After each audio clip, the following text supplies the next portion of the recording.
Bienvenidos a Cafeteando Derecho, charlas cotidianas de cultura jurídica, conducido por Sara Chávez. Comenzamos.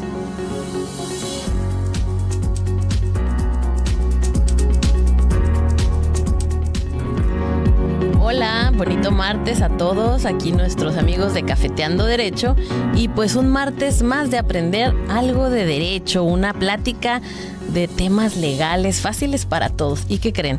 Hoy pues tenemos la invitación de un doctor en derechos y sobre todo en derechos humanos y por tal motivo quería yo invitarlo desde hace tiempo para que nos platicara esto que tanto repetimos aquí en Cafeteando Derecho. ¿Qué son nuestros derechos? ¿Cuáles son los derechos humanos que nos corresponden?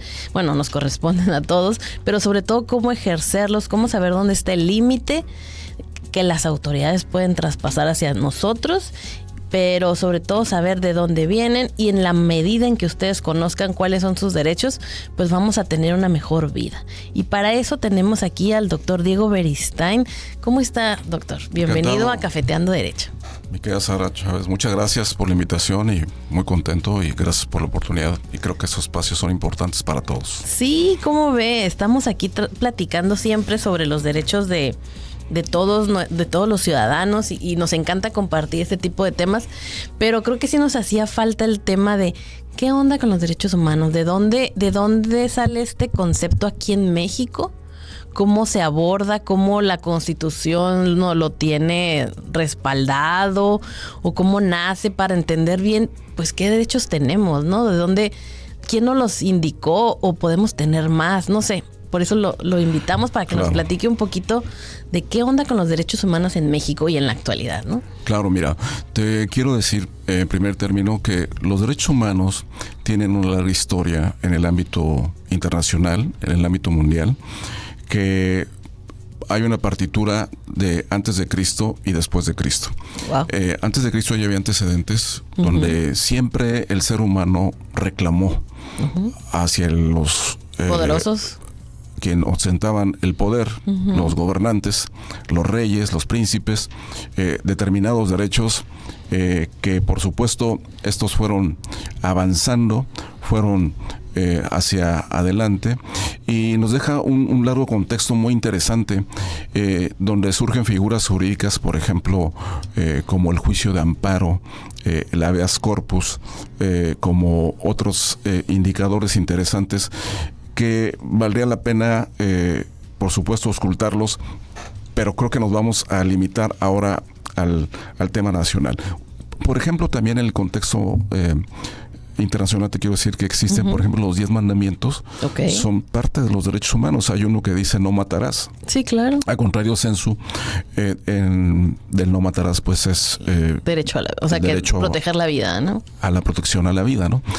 Y cosas así que dices, wow, es maravilloso. Pero repitiendo, limitándonos por los tiempos a el tema nacional y en la historia de nuestro gran país, los Estados Unidos mexicanos, te puedo decir que en principio, bajo el yugo de la corona española, se emitió una Constitución de Cádiz, que todos por lo menos hemos escuchado hablar de ella, que fue en el año de 1812. Cádiz es una parte de España, un lugar donde ahí se generó la Constitución, ahí se, vamos a decirlo, se creó y de ahí se pretendió, surtiera efectos en la América española, ¿no? De aquel entonces, entre ellos México.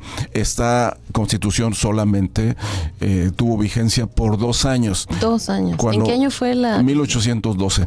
Ok. Después de la Revolución Francesa y todo, es que se empieza a dar en muchos países lo de crear una constitución, ¿no? Correcto.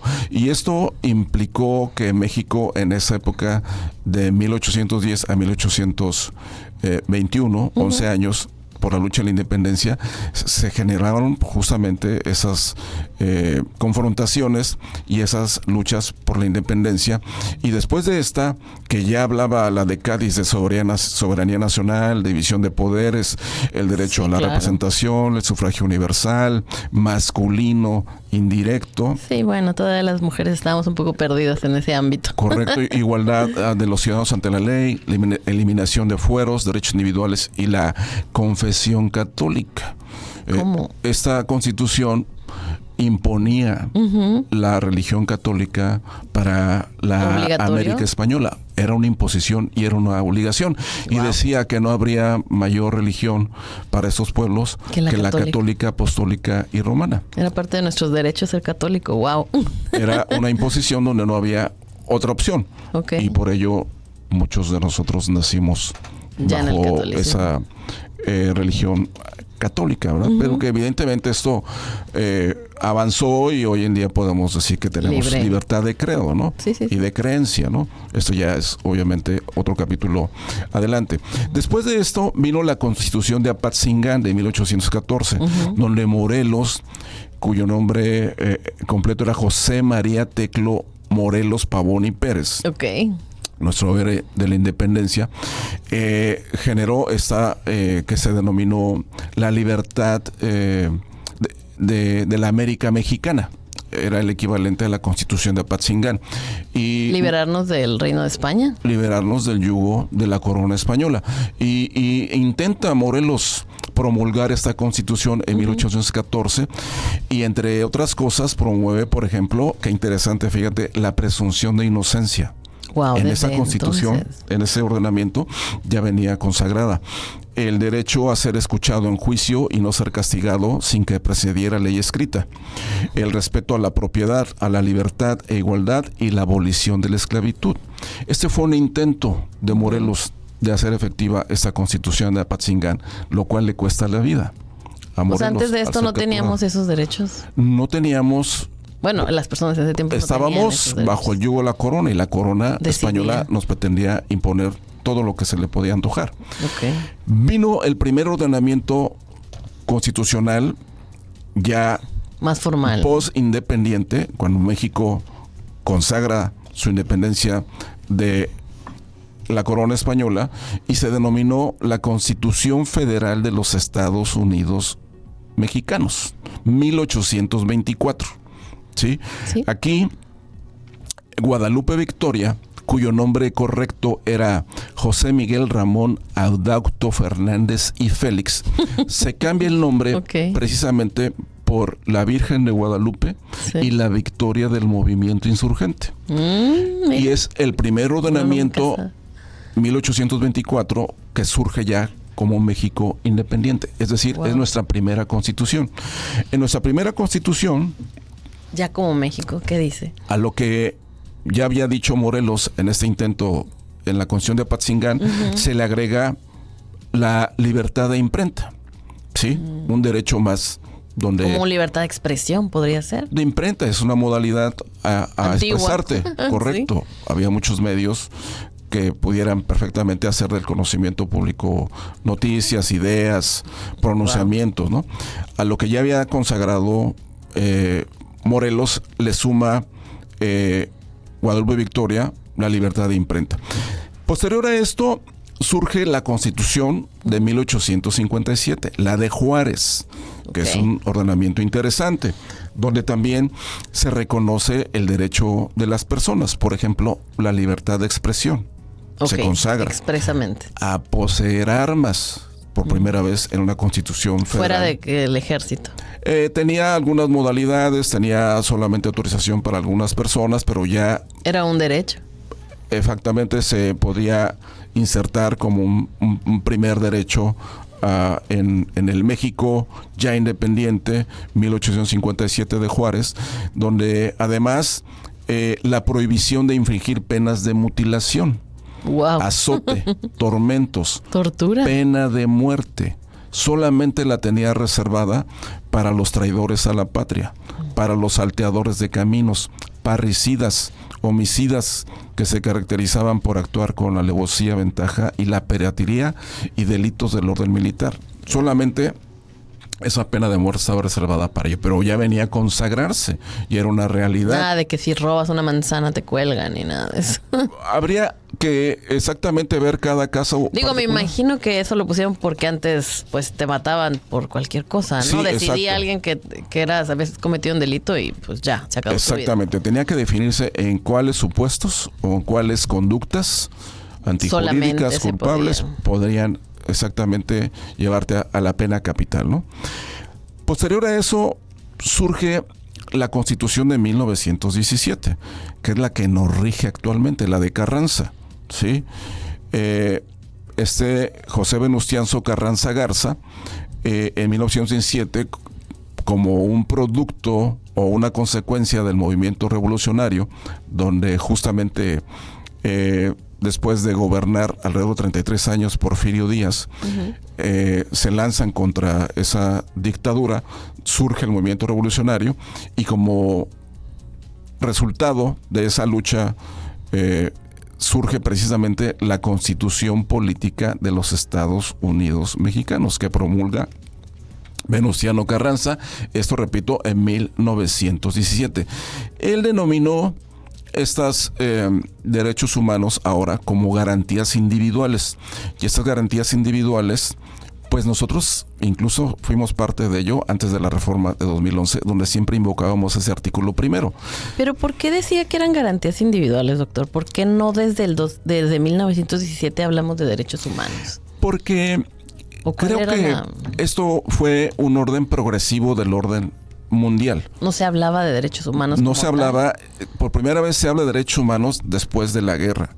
Ok. 1939 al 45, la Segunda Guerra Mundial, surge la Organización de Naciones Unidas y en el seno de la ONU surge la Declaración Universal de los Derechos Humanos. Okay. Esta por primera vez aborda el tema de los derechos humanos. Te hablo de 1947.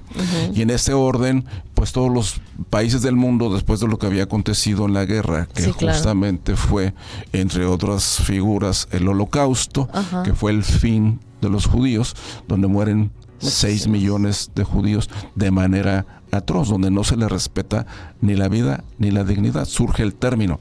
Entonces, en 1917... pues no estaba ese concepto. No estábamos en esa etapa, sí se hablaba de garantías individuales y después... como del individuo, ¿no? Sí, correcto. Hablaban del individuo, no de los... Era equivalente a la persona, que garantiza al individuo la Constitución. Y hablaba de aspectos interesantes, pero que no tuvimos una reforma desde 1917 hasta 2011.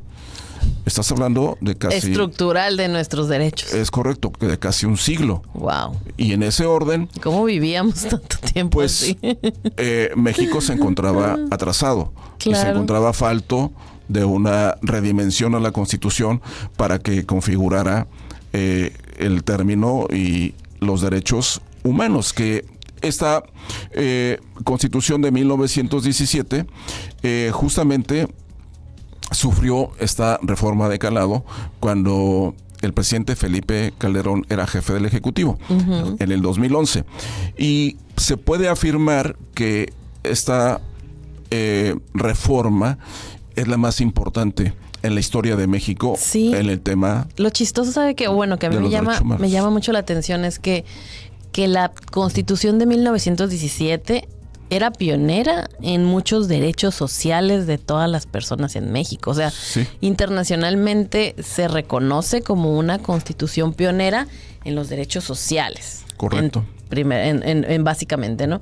¿Y cómo es posible que teniendo un órgano constituyente tan futurista o tan interesante en su visión social se hubiera quedado tan atrasada durante tantos años? Sí. O sea, yo no estudié hace muchos años, pero sí fue en el 2000 que terminé la carrera y que no se hablara aún de los derechos humanos. Y ahora, pues ya que todos hablamos de esto, se me hace tan inaudito que se hubiera dejado tanto tiempo. Es decir, fue importante la reforma, pero sin embargo tardía. Sí, claro, muchísimo. Porque si en 1947 en el seno de la ONU se genera la Declaración Universal de los Derechos Humanos y esta ya hablaba de derechos humanos, concretamente, pues México estaba muy falto de una reforma a la Constitución de esta naturaleza. Entonces sí llegó muy tarde, pero finalmente llegó. Bueno, en 2011. 2011, sí. Y en ese orden, en el sexenio de Felipe Calderón, jefe del Ejecutivo, en ese entonces, se reforman una serie de artículos constitucionales relevantes, entre ellos el artículo primero. Okay. El artículo primero se puede decir que es la base fundamental de la Constitución vigente, donde podemos apoyarnos en tratar de entender cuál es la dimensión, el alcance y el impacto que sufre a favor de los individuos y las personas esta reforma de los derechos humanos, ¿no? Entonces, en principio, ya llana y legalmente se utiliza el término de derechos humanos relevando al concepto de garantías individuales. Y garantías individuales en la Constitución de Juárez hablaba de derechos sociales del hombre, ¿no? Entonces, ha sido evolucionado. Sabemos que el derecho en sus particularidades es progresivo, entre otras cosas, y va hacia adelante. Sí, depende de lo que la sociedad en la actualidad requiera, ¿no? Y necesite, a la par de las necesidades del hombre. Por eso es que llegó tarde, pero finalmente llegó. Lo exigimos, ya era, creo que es parte de, ¿no? Era una exigencia de la sociedad. Correcto. Y en el contexto internacional también, porque éramos un país atrasado en el tema, ¿no? Y ahora ha venido evolucionando. Si fue 2011 a 2025 tenemos 14 años con la reforma. Sí. Y en ese sentido ha cobrado un antes y un después. Y ahora, en este artículo primero, en principio dice, en los Estados Unidos mexicanos, todas las personas gozarán de los derechos humanos reconocidos en esta Constitución y en los tratados internacionales sobre la materia. Esto es, nosotros siempre en la pirámide jurídica, en primera posición poníamos a la Constitución política. Ahora con la reforma hay un nuevo huésped, se puede decir, sobre el tema de los derechos humanos, y son los tratados internacionales de los que México ha suscrito. Y en ese sentido, ya la Constitución y el tratado tienen el mismo nivel y tienen la misma jerarquía. No hay supra ni subordinación, sino que al mismo nivel se le va a aplicar en ese sentido lo que dice subsecuentemente. Así como las garantías para su protección, cuyo ejercicio no podrá restringirse ni suspenderse, salvo en los casos y bajo las condiciones que esta Constitución establece. Entonces, en principio habla de la convencionalidad. Es la Constitución y la Convención o el tratado. Se aplicarán en iguales términos. Claro. ¿De acuerdo?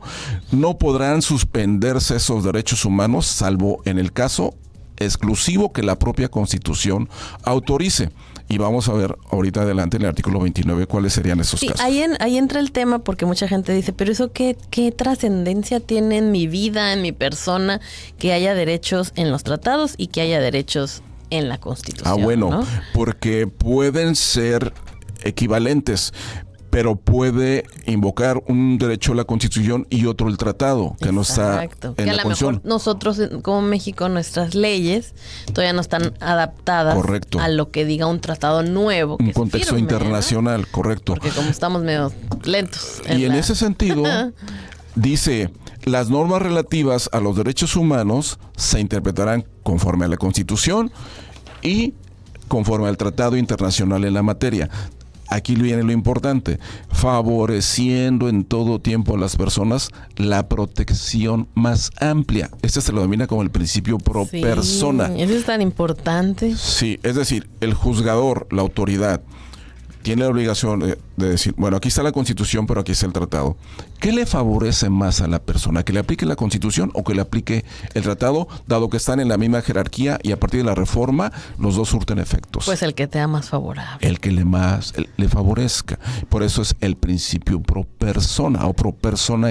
Eso es interesantísimo, ¿verdad? Por eso yo siempre le digo aquí a todos los de Cafeteando Derecho que siempre salimos ganando todos los ciudadanos o todas las personas en México, porque siempre se nos tiene que aplicar las leyes de mayor beneficio a nosotros. Correcto. Entonces nosotros necesitamos saber cuáles son nuestros derechos y saber cuáles son los mayor beneficio para podérselos exigir a las autoridades. Correctísimo. Y nosotros que ejercemos la profesión, estamos obligados a invocar un capítulo especial en cada promoción, en cada demanda, en cada documento que elaboremos de derechos humanos, ¿no? Y claro, y se lo solicitamos casi siempre a los juzgadores, estamos nosotros los abogados y tenemos que seguir siendo insistentes en su aplicación. Pero si me da un minuto, vamos a ir a una pausa aquí y regresamos aquí en Cafeteando Derecho. Y pues aquí, en nuestro martes de Cafeteando Derecho y después del corte, pues estamos aquí con el doctor Diego Berenstein, quien nos está platicando sobre el tema de los derechos humanos. ¿Qué onda? ¿De dónde vienen? Y en la actualidad, ¿qué hacemos con nuestros derechos? ¿Cómo los ejercemos? Pero pues tenemos que conocerlos primero, ¿verdad, doctor? Es correcto. Fíjate que prosiguiendo con los párrafos del artículo primero, que es, como dijimos... Ese no lo tenemos que aprender todos, el eje toral. Todos, es examen para la vida. Sí. En México. Te dice, entre otras cosas, todas las autoridades en el ámbito de sus competencias tienen la obligación de promover, respetar, proteger y garantizar los derechos humanos de conformidad con los principios de universalidad, interdependencia, indivisibilidad y progresividad. Esta es filosofía del derecho, es muy interesante. No, es que yo necesito que eso lo traigan pegado en su calcamonía en el carro. Cuando los detenga una autoridad, los moleste una persona de cualquier tipo, si ustedes sienten que está haciendo esa autoridad algo indebido, usted de verdad recítenle. Por favor, repítanoslo otra vez. Primero dice, todas las autoridades. Imagínense, escuchen esa parte.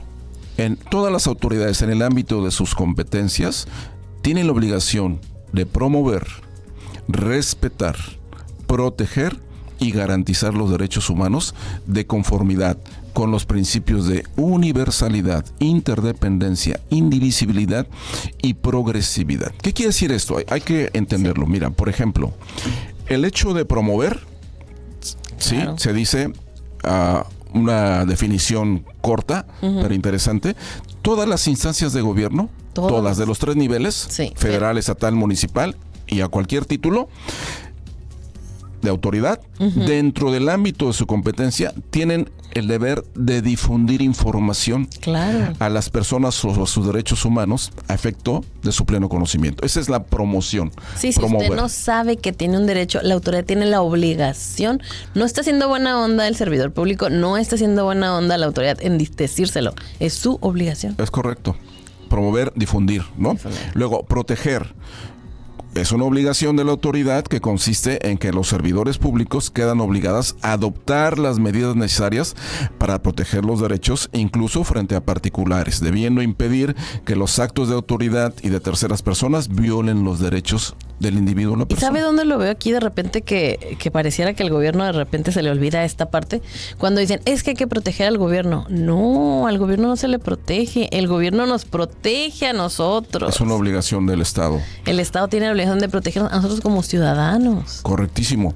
Luego te dice garantizar los propios derechos. Las autoridades se encuentran obligadas a otorgar los mecanismos legales necesarios para asegurar el libre y pleno ejercicio de los derechos humanos y de esta forma se evite sean vulnerados. La garantía, ¿no? Y ahorita vamos a ver una figura jurídica que la Constitución prevé en caso de que sean violentados nuestros derechos. Y luego te dice bajo los principios, el primero, de universalidad. ¿Por qué se dice eso y qué debemos entender por ello? Que los derechos humanos son para todas y todos. No hay excepción de persona. No es que sea ciudadano, migrante, extranjero. Correcto. Aquí en México, a todos. Basta que te encuentres en territorio nacional para que estos principios y estos ejes, evidentemente, puedan ser válidos a favor de las personas. Entonces, el principio de universalidad, repito, conlleva la aplicación para todas y todos. Luego, de progresividad. Los derechos humanos nunca se pueden retrotraer o venir en regresividad, sino... No te pueden quitar derechos, solo van a ampliarse, ¿no? Exactamente, o avanzar a futuras generaciones. Que sea más amplio tu derecho. Claro, y por eso el derecho humano es progresivo, siempre tendrá que ir hacia adelante, avanzando y no retrocediendo. Eso es muy interesante. Interdependencia. Los derechos humanos dependen unos de los otros. Es decir, yo los comparo así como los órganos del cuerpo, que no te funciona el riñón sin el corazón y sin hígado páncreas. o el páncreas, cualquiera que le pueda llamar. Igual, el debido proceso con la expedición, con la justicia pronta y expedita, con la garantía de audiencia, y puedes combinar o enlazar varios, pero todos son interdependientes unos de los otros, por eso son enlazados y por eso dependen, repito, no para se excluyen, todos te suman, ¿no? Mayor efectividad y eficacia, ¿no? En cuanto a la aplicación. Luego habla de la indivisibilidad.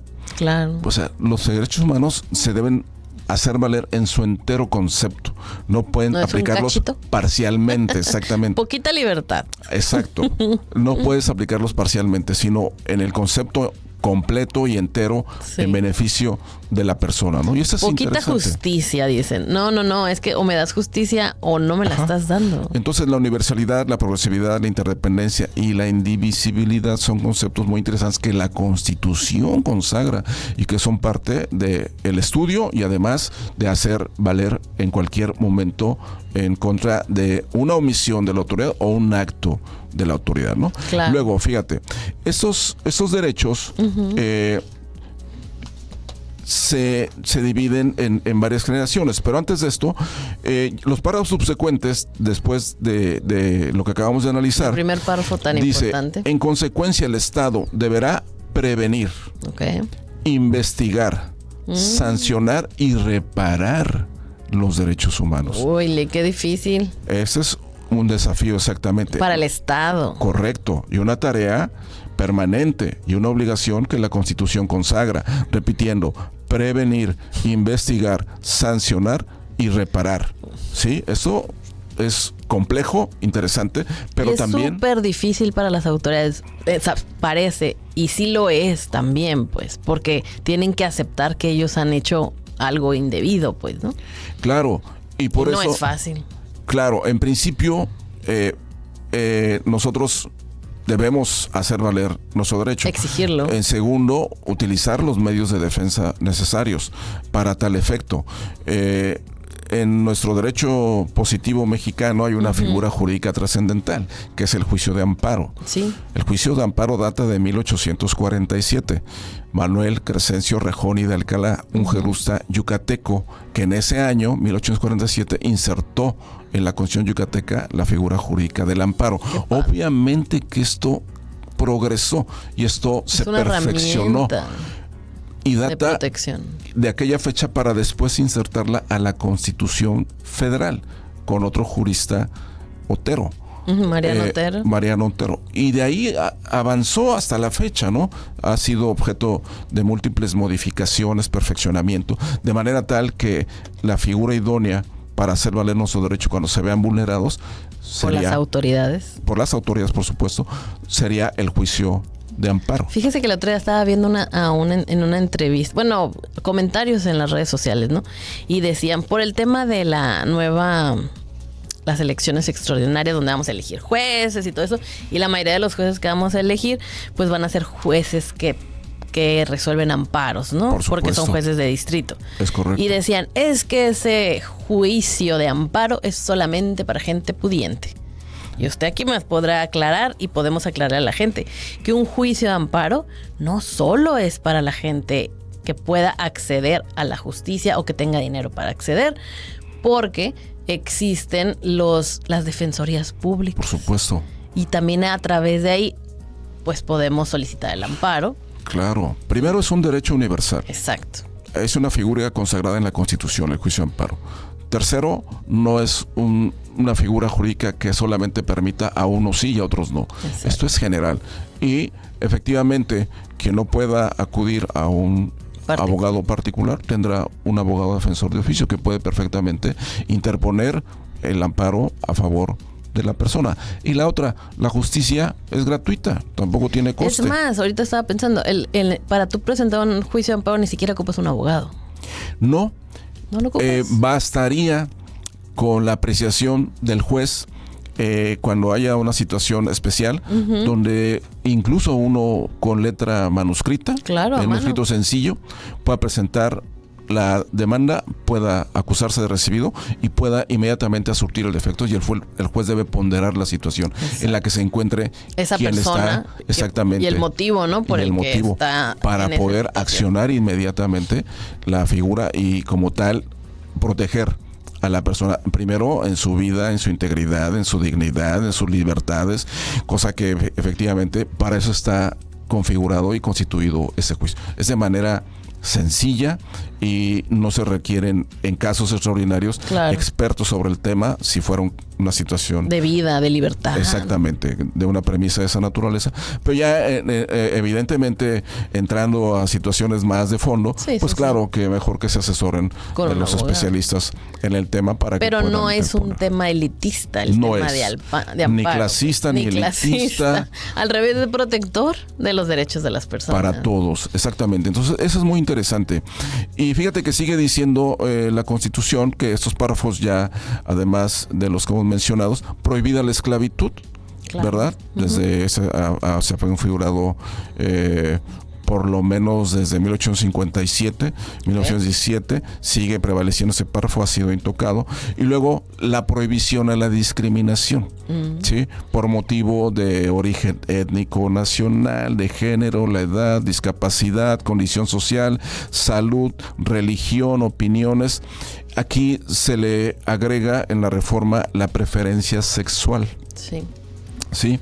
El estado civil o cualquier otra que atente contra la dignidad de la persona y tenga por objeto anular o menoscabar los derechos y libertades, ¿no? Entonces, la discriminación tampoco está permitida, es parte... Y sí hay muchas cosas o situaciones en la vida diaria de los ciudadanos donde si nos sentimos discriminados por algún tema, pues precisamente la Constitución nos protege y tenemos que exigirle a las autoridades, ¿no? Claro. Creo que también entre particulares, ¿no? Puedes exigir. Sí, hay una nueva modalidad donde justamente cuando hay actos que de alguna manera se le puede decir de autoridad, pero no propiamente de un gobierno, sino de una figura que ejerza autoridad. Vamos a pensar en el director de una escuela.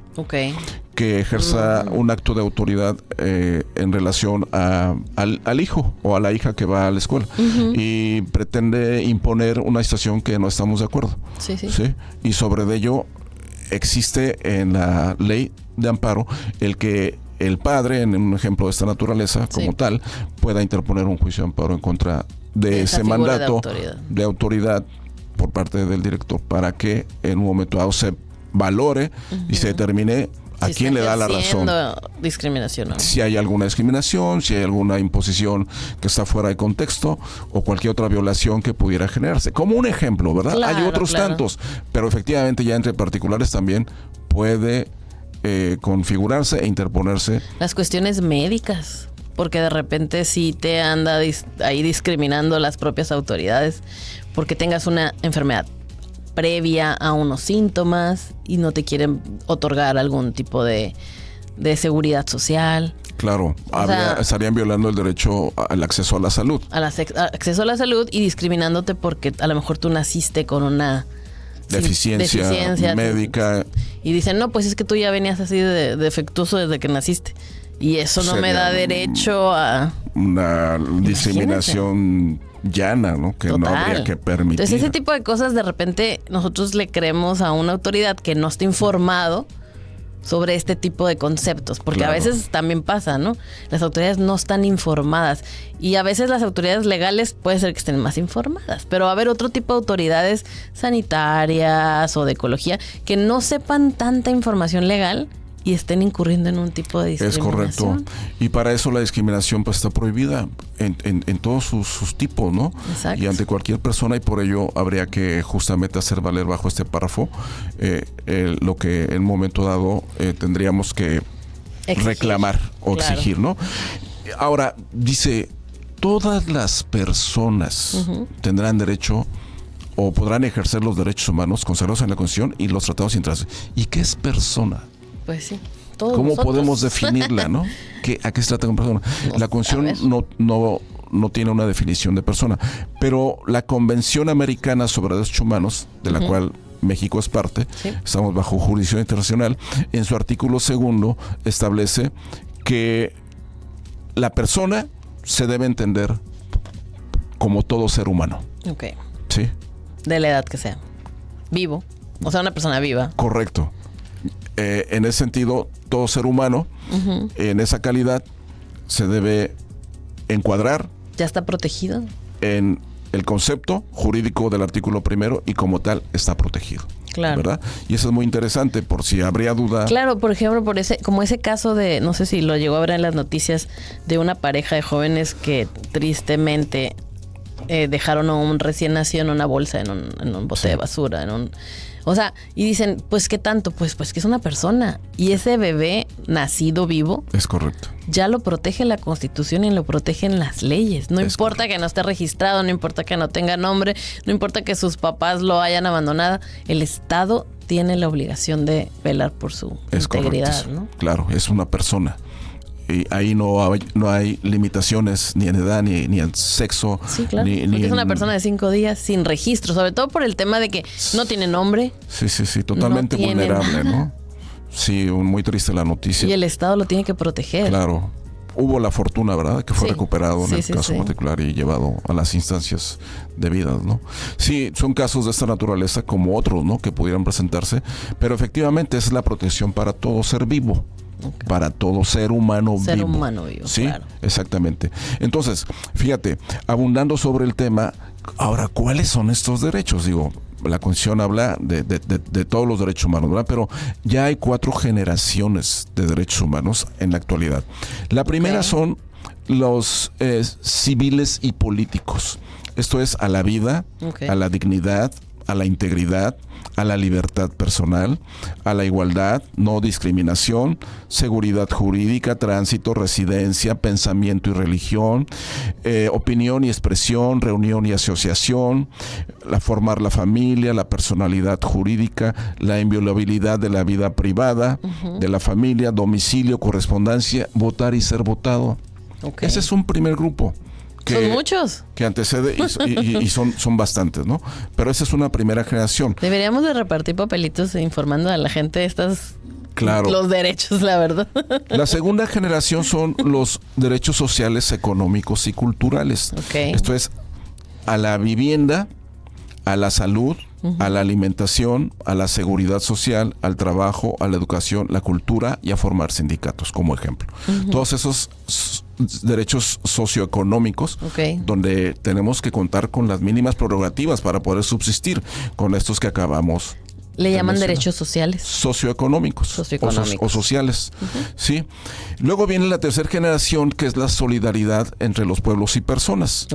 Por distintos objetivos o distintas ideas o proyectos. Pues ese como que anda medio cascabeleando últimamente, ¿no? Porque como que los países ya empiezan a poner fronteras. ¿No se verá un poquito permeado ese derecho? Bueno, sí, por virtud de las políticas de los jefes de gobierno. Pero en este caso, por ejemplo, se pueden congregar, se pueden solidarizar, se pueden reunir personas con objetivos que sean de distintos países, que tengan un fin común: la cultura, claro. La recreación, ¿sí? La convivencia. Cosas de esa naturaleza. La ecología. El tema ecológico, el tema de otra naturaleza, que pudiera ser como una especie de cooperación internacional, ¿no? Entre estas personas y pueblos, ¿no? Que permite el derecho humano en esta tercera generación, por ejemplo, también a crear un medio ambiente sano, lo que tú decías de ecología, al patrimonio común de la humanidad, ¿no? Que protegen, que velan, que resguardan. Sí, como las pirámides. Correcto. O cosas así. Entonces, eso lo permite esta tercera generación. Y la cuarta, fíjate qué interesante, ¿no? Es el acceso a los derechos de tecnología y digitalización. Wow. Eso está interesante porque es justamente a la información y comunicación, a estar conectado libre y universalmente a las redes telemáticas, al Internet, ¿sí? A que se fomente el flujo e intercambio de información, a la libertad de esta naturaleza y a la personalidad digital. Ay, ¿cómo es la personalidad digital? Bueno, fíjate, tú tienes un WhatsApp, tienes un Facebook, tienes un Instagram y cualquier otra figura. Sí. YouTube también. Un YouTube, un X, antes Twitter. Bueno, tienes un nombre. Sí. O tienes un registro, un alias tal vez. Sí. O tienes un avatar, ¿no? Como dicen, una caricatura de correcto, un distintivo en el cual tú operas y tú te comunicas y tú trasciendes al mundo digital. Sí, sí. Y tú tienes acceso a esa universalidad, a las redes de esta naturaleza. Sí. Y todos operamos bajo esa personalidad digital. Y cada quien se califica, pues hay libertad para tal efecto, ¿no? Pero obviamente esto tiene que ser de manera tal que legislado todavía. Se legisle y que se eviten los ilícitos al respecto. Porque ¿y aquí en México cómo vamos? Como más o menos, ¿no? Pues fíjate que todavía no hay una ley de seguridad cibernética, por ejemplo. Todavía no existe. Sí, porque puedes empezar a cometer alguna situación de invasión de derechos de otras personas. Se dan ilícitos, claro, se dan ilícitos. Y como tal, pues el robo de identidad. Claro. Sí, la sustracción de datos. Porque a lo mejor tú tienes un avatar y haces alguna fechoría y cómo encontrar quién es la persona real. Sí, la sustracción de datos personales. Eso es un tema muy triste últimamente. Tus cuentas bancarias. Sí. Porque ya ve que estamos cambiando del INAI, que ya desapareció, al instituto, ¿cómo se llama ahora? De acceso. No, pues ya lo desaparecieron, pero ahora ya hay una nueva secretaría que se va a encargar de resguardar esos datos, ¿verdad? Pero en ese resguardo y ese cambio te los paso, pues, ¿qué onda con nuestros datos? Entonces, fíjate que esto obviamente debe tener límites y debe estar regulado. Pero finalmente vivimos en un mundo de esta naturaleza, que para nosotros debe ser un privilegio. Y nos podemos conectar en este momento, por ejemplo, a ciertas comunidades, a ciertas ciudades por la radio, que también es tecnología, ¿no? Y redes de esta especialidad, de esta tecnología novedosa, que las generaciones anteriores a nosotros no las vivieron. No. Nuestros padres, nuestros abuelos, y así ascendentemente, muy difícilmente les tocó esto. Sí, nosotros la estamos entendiendo, pero las nuevas generaciones ya nacieron con ese chip, ¿no? Ya lo entienden perfecto. Claro, entonces fíjate qué interesante. ¿Vendrá una quinta generación? Habría que verla, y una sexta, habría que ver. Ahora la inteligencia artificial entra ahí, me imagino. Por ejemplo, sí, va a ser parte de estos derechos tecnológicos y de digitalización. Vendrá, por ejemplo, lo que acaba de decir muy atinadamente, la inteligencia artificial. ¿Cómo vamos a operarla? ¿Cómo la vamos a limitar? ¿Vamos a legislarla? ¿Cuáles van a ser ellos nos van a limitar sus alcances y sus límites? No sé. Y muy pronto estaremos ya entrando a ello, y en México no será la excepción. Y creo que así es como estamos avanzando. Por eso una de las características del derecho es la progresividad. Sí, sí, tiene que siempre va. Y ahora más rápido que nunca, se me figura. Exacto. O sea, antes a lo mejor duramos de 1917 a 2011 en cambiar la Constitución. Es correcto. Casi un poquito menos de 100 años. ¿Y ahora? Ahora con estas generaciones de derechos humanos, que vamos a ser la cuarta, vendrán otras que estaremos expectantes, ¿no?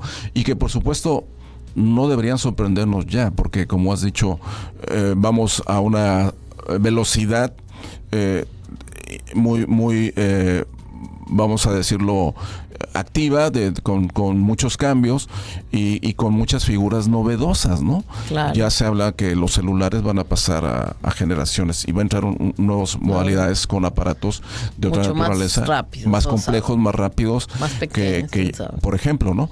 Ya, pues por ejemplo, las computadoras que empezaron en los 2000, en los 1900, los 2000, pues cómo eran, ¿no? Eran esas cajas gigantes, enormes que no podías transportar y que era difícil. Ahora fácilmente con una computadora personal, con una tableta, con esas cosas puedes ya estar operando y conectarte al mundo. Claro. ¿Cómo hacían nuestros padres y abuelos? Pues tenían que enviar una carta, ¿no? Un telegrama era lo más rápido en sus fechas, ¿no? En esas generaciones.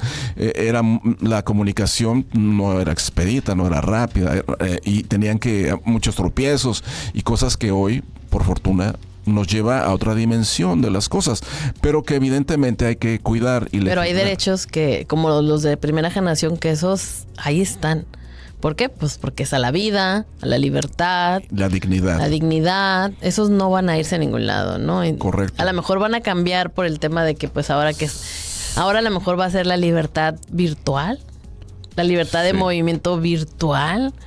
¿podré yo virtualmente invadir la esfera jurídica de otra persona virtualmente? O sea, yo creo no que, sé, ¿verdad? que eso, todo están eso, evolucionando. Claro. ¿no? Entonces, en el mundo, pues siempre habrá países más adelantados en esto, ¿no? En el caso del continente europeo, en el caso de los vecinos Estados Unidos, en el caso de los países de Oriente, como es el Japón, que usa mucha tecnología y va muy avanzado. Entonces, estaremos viendo cómo están surgiendo todo esto, ¿no? Pues díganos ya una moraleja, porque ya se nos anda acabando nuestro tiempo. ¿Alguna recomendación? Bueno, pues mira, solamente yo considero primero que esta es una gran oportunidad que se genera para que esto pues sea del conocimiento público, y no necesariamente tenemos que ser abogados, tenemos que ser profesionistas del derecho para conocerlos. Yo creo que como cultura general debemos de leer nuestra Constitución, debemos aprendernos nuestro artículo primero. El primero, por lo menos. Y debemos hacer valer otros derechos que están ahí y que no podemos considerarlos como decimos, como letra en suspenso, ¿no? Como letra no válida, sino que debemos de accionarlos y debemos de tenerlo. Y nuestra Constitución es producto de un movimiento de revolución y costó mucha gente, muchos años, pérdidas de vidas, un movimiento pues donde hicimos valer en aquella época el que surgiera un México independiente, democrático, y que estuviera como primer lugar este supremo ordenamiento, del cual dentro de los 136 artículos pues habla de la parte de los derechos humanos del 1 al 29 y luego del 30 al 136 de la organización del Estado, ¿no? Yo pienso que hay que analizarlo, que hay que estudiarlo, y aquí estaremos las veces necesarias para Muchísimas hacer gracias, doctor. Claro que comentarios al respecto. Bienvenido cuando usted guste y sigamos platicando de estos derechos humanos, de que todos tenemos que ser responsables por conocerlos. Y pues ya saben, si no, nos tenemos que saber los anteriores porque vienen muchos seguramente, ¿eh? En estas nuevas tecnologías seguramente van a aparecer, pero necesitamos saber los más básicos. Y cada actividad que ustedes vean, seguramente hay un derecho humano que alguien le está respetando o les pueden estar violando. Así que hay que estar muy atentos a cómo funciona nuestra vida alrededor de esta situación, ¿no? Cortísimo. Y pues muchísimas gracias por habernos acompañado. Contrario. Y pues les agradecemos su vista aquí con nosotros, su escucha a través de Esquina 32. Y pues los esperamos el próximo martes. Claro, esto fue Cafeteando Derecho con Sara Chávez. Esto fue Cafeteando Derecho, charlas cotidianas de cultura jurídica, conducido por Sara Chávez. No olvides seguirnos en nuestras redes sociales y suscribirte a nuestro canal de YouTube. Cafeteando Derecho. Hasta la próxima.